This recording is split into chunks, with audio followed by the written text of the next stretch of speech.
¿Cuántas personas se sienten atrapadas en un cuerpo que no parece corresponder con lo que piensan, con lo que sienten? ¿Cuántas personas son juzgadas por las decisiones que toman en ese sentido? Este tema no es fácil, Felipe, ni para ellos ni para la sociedad, que sin embargo debería hablar más en voz alta pues, de estos asuntos. Pues Inés María, quiero darle la palabra a Jessica de la Peña, que precisamente con acento regional desde Cartagena ha emprendido un respetuoso viaje periodístico dentro de un hogar que tiene mucho que contar. De nuevo, Jessica.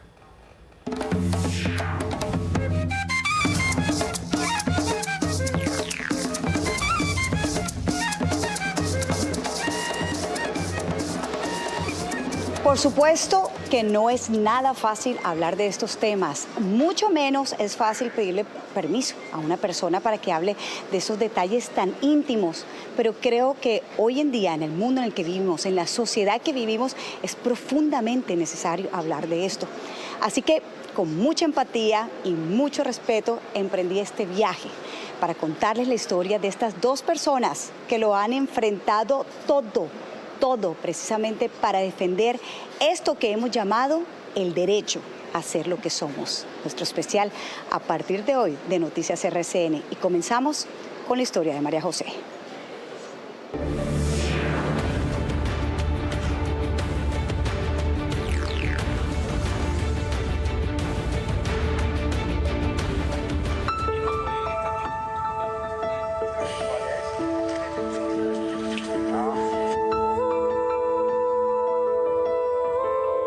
¿Qué pasa por la mente de una persona que se siente en un cuerpo ajeno? ¿Cómo lo descubre? ¿Cómo se siente? ¿Estamos listos en Colombia para aceptarlos? Esta es la historia de María José, la primera mujer oficial transexual en la policía, una pequeña que había nacido en un cuerpo de hombre sintiéndose como mujer.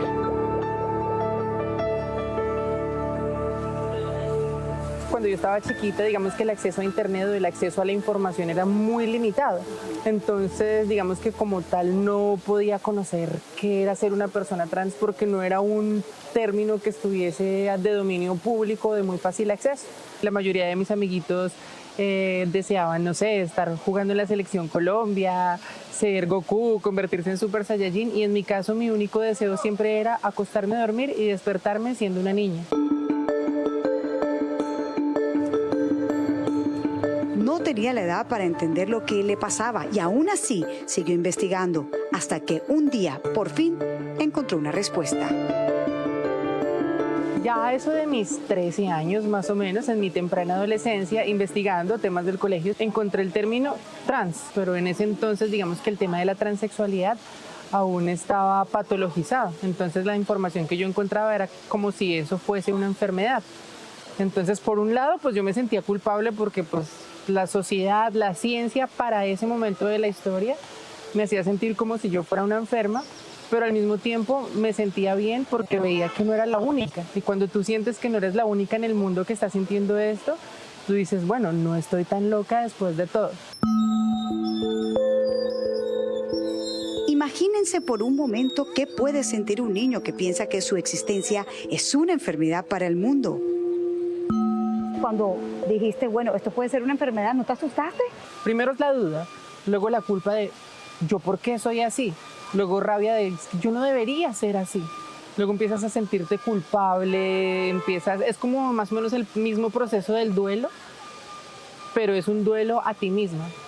Tanto así que inicialmente era yo misma la que me autocastigaba por sentirme como me sentía. Y de ahí en adelante las preguntas fueron muchas. ¿Qué hago? ¿Cómo lo enfrento? ¿Será mejor ignorar lo que siento?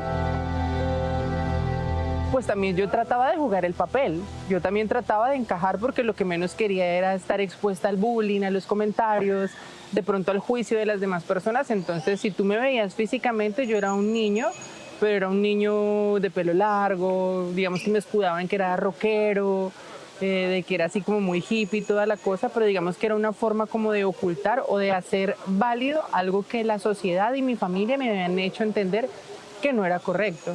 Entonces era como jugar prácticamente a una doble vida. María José viene de una familia católica, con abuelo y papá policía, y por supuesto tenía que continuar con el legado. Y en parte yo dije, bueno, voy a entrar a la policía porque si entro allí, se me quita esta vaina. Si no se me quita ya, no se me quita con nada. Cuando yo me gradué de la policía, primero fue un tema muy bonito porque al ser mi papá y mi abuelo policía, yo me convertí casi que en el orgullo de ellos, porque ellos decían, ay, mire, mi nieto, mi hijo, es oficial de la policía, qué chévere, todo esto. Pero pues ya yo salí a trabajar en el Magdalena Medio y fue donde nuevamente se activó esta situación. Otra vez empecé a sentir que realmente por más de que yo hiciera cosas que me satisfacían, no lograba sentirme feliz. Sí, un vacío que trataba de llenar en silencio para que nadie, y menos su novia, sospechara.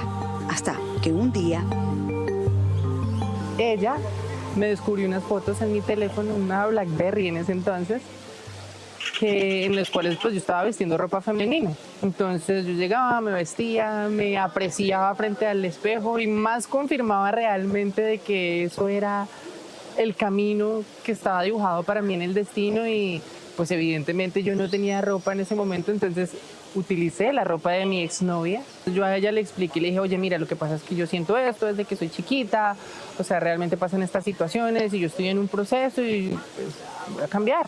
Y es lo que hay. Bueno, eso evidentemente llevó a que finalizara nuestra relación. después de la autoaceptación venía lo más duro, lo que siempre había querido evitar, que sus papás supieran la verdad. Ella, una vez encontró esas fotos, se las mostró a mis papás, les dijo lo que había pasado y nunca olvidaré esa llamada en la que mi mamá me dijo, oye, ven, tenemos que hablar. Y claro, cuando yo llegué y lo puse ante esta situación, mi papá simplemente no lo aceptó. Y me lo dijo mi psicóloga en su momento, que me decía, mira, si a ti te costó 22 años de tu vida aceptarte y entenderte, no pretendas que tus papás lo hagan de un día para otro, tienes que darles tiempo. Mi papá me decía que se avergonzaba de mí.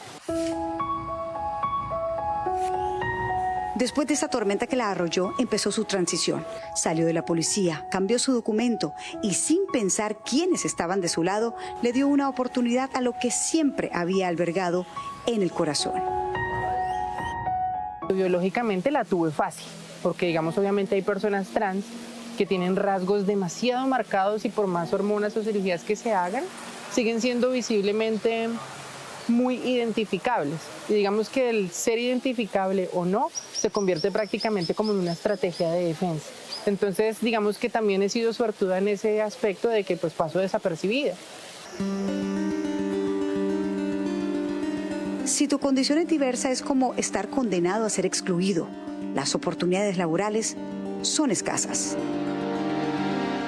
Para ese entonces las personas trans estaban socialmente asociadas o al trabajo sexual o al trabajo de estética, peluquería y todo, que son trabajos súper dignos como cualquier otro, son trabajos muy respetables, pero una cosa es tú elegirlo porque tú quieres y otra cosa es porque la sociedad te dice, usted por ser esto le toca esto, usted por ser esto le toca aquello. Al encontrarse en un ambiente tan hostil que le dice, tú no vales, tú no sirves, tú estás mal, tú eres un error, tú no deberías existir, te enfrenta precisamente a esos cuestionamientos que te hacen pensar, oiga, tal vez es verdad, yo no debería existir.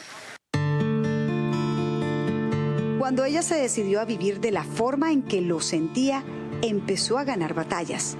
La restituyeron en la policía. En ese momento la policía no estaba preparada para muchas cosas.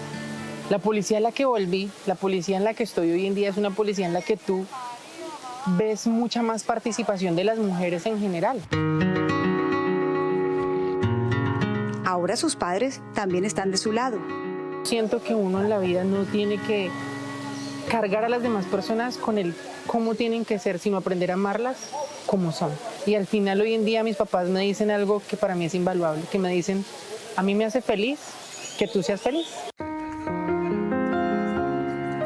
Y tiene claro cuál es el mensaje que quiere dar.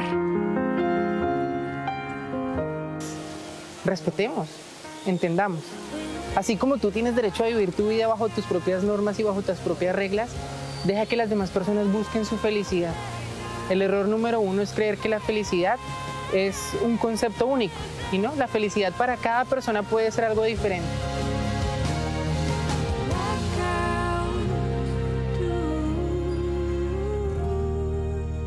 Comenzamos a descubrir ese lado femenino y jamás volvimos al lado masculino. Mi único deseo siempre era acostarme a dormir y despertarme siendo una niña. Un sentimiento de culpa terrible porque yo sentía que lo que estaba pasando era mi culpa. Mira, si a ti te costó 22 años de tu vida aceptarte y entenderte, no pretendas que tus papás lo hagan de un día para otro, tienes que darles tiempo.